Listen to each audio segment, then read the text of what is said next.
জামাত ইসলামী বাংলাদেশের ব্যাপারে দুটো বিষয়। একটা বিষয় হলো ওলামায়ে কেরামদের সাথে বহু আগে থেকে ওনাদের যে মাসলাগত আকীদাগত কিছু বিরোধ, এই বিরোধগুলোর কারণে কিন্তু জামাত ইসলামী আহলে সুন্নাহ ওয়াল জামাত থেকে খারিজ হয়ে যায় নাই। কথা স্পষ্ট। আমাদের ওলামা দেওবন্দের কেউ বলেন নাই যে জামাত ইসলামী আহলে সুন্নাহ ওয়াল জামাত থেকে এটা খারিজ, এটা শিয়াদের মতো একটা দল, এটা খারজিদের মতো মুতাজিলাদের মতো একটা দল, এরকম বলেন নাই। আর আহলে সুন্নাহ ওয়াল জামাতের মধ্যে আছেন, তবে আহলে সুন্নাহ ওয়াল জামাতের মধ্যে থাকা একটা দল যার বিভিন্ন ব্যাখ্যার মধ্যে প্রচুর ভ্রান্তি রয়েছে, ব্যাখ্যাগত ভুল ভ্রান্তি তাদের রয়েছে, এগুলো ওলামায়ে কেরাম মেনশন করেছেন। এর মধ্যে জামাত কিছু সংস্কার হয়তো করেছে আর কিছু হয়তো করে নাই, এই একটা জায়গা আছে। এখানে আমরা কি করব?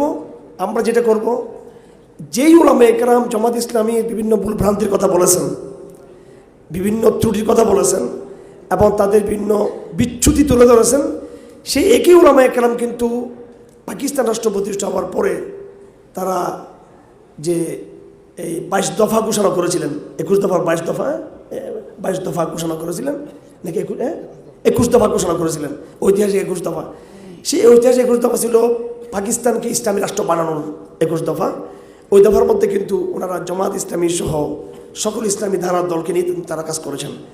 আমরা অনেকের জায়গায় আলাদা থাকবো, আর যেগুলো আমাদের ইসলাম প্রতিষ্ঠার ক্ষেত্রে সেম ইন্টারেস্টের জায়গাগুলো আমরা এক থাকবো। বিগত সময় আমরা ঐক্যবদ্ধভাবে ফ্যাসিজম মোকাবেলা করেছি, মানে আমরা ঐক্যবদ্ধ হয়ে ভারতীয় আধিপত্যবাদের বিরুদ্ধে আমরা মোকাবেলা করব, দেশীয় নাস্তিক শক্তির মধ্যে মোকাবেলা করব। আর আমাদের পরস্পরের যে মতভিন্নতার জায়গা, ওইটাতে আমরা আমাদের বক্তব্য দিব। এই জায়গায় আমরা ওদের সাথে মিল নেই বা ওনাদের এই জায়গায় বিচ্যুতি আছে।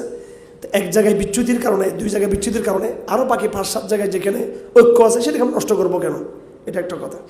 জামাত ইসলাম বাংলাদেশ সম্পর্কে 2 নম্বর বিষয়টা হলো, এটা ওলামাদের বিষয় না, এটা হলো বিশেষ করে আমাদের বিষয়, আমার বিষয়।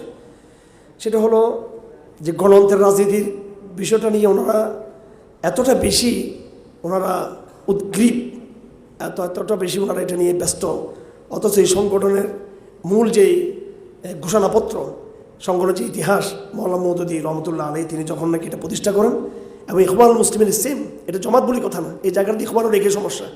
ইখওয়ান এবং জামাত ইসলাম এই দুটো সংগঠন তাদের প্রতিষ্ঠাকালীন যে বিপ্লবী যে চেতনা তারা রাখত, বিপ্লবী ইতিহাস, ওই জায়গা থেকে ওনারা একটু সরে এসে শর্টকাট ক্ষমতায় যাওয়ার একটা প্রবণতা আমাদের মধ্যে লক্ষ্য। এটার সাথেও এটা আমাদের দাওয়াতি অডিয়েন্স থেকে, দাওয়াতি প্ল্যাটফর্ম থেকে আমরা এটার সাথে আমরা একমত না, আমরা এটা বিরোধিতা করি।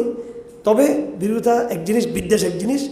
আমরা এটা সমালোচনা করছি না, আমরা এটা অবজারভেশন দিচ্ছি, ওনাদেরকে নসিহা দিচ্ছি যে রাজনীতির চেয়ে ওনারা বৈপ্লবিক দাবাকে, সমাজ বিপ্লবের দাবাটাকে ওনারা বেশি গুরুত্ব দিক, এটা আমরা বলি। যাই হোক।